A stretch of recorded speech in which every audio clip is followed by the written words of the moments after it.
Good morning. তো উঠে যায়, হঠাৎ আমার মনে পড়ে যায় কি আমাকে লাইটটা চেঞ্জ করতে হবে। তাই আমি লাইটটা চেঞ্জ করে তাড়াহুড়ো করে চলে যাই। তো লাইটটা চেঞ্জ করে নিই, যেহেতু আমাদের এসি লাইন আছে তাই। আর আমার হায়াবুসাটা কাল রাতে বৃষ্টি হয়েছিল তো নোংরা হয়ে গেছে, তাই দেখতে গেলাম কেমন কি নোংরা হয়ে গেছে। ওরে আওয়াজ কত নোংরা হয়ে গেছে আর। তো আমি চলে যাই এবারে ছাদে, আমার দুটো টাইগার আছে, চলো তোমরা দেখো টাইগারগুলো কি করছে এখন।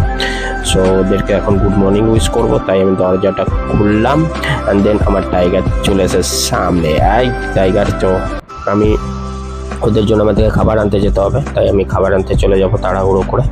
সো ওদেরকে উইশ টুইশ করে নিলাম, তো আমি যাচ্ছি খাবার আনতে। দেখি হঠাৎ ওর আমার পেছনেই চলে আসে, তাই আবার ওদেরকে বলি তোরা দাঁড়া, আমি খাবার নিয়ে আসি। তো ও দেখলেই মনে করে যে আমি খাবার আনতে যাচ্ছি, তাই তো তাড়াহুড়ো করে আমি যাই জলদি পেছন বাড়িতে, যেখানে আমি ঘাস পাবো। সো চলে এলাম পেছন বাড়িতে অ্যান্ড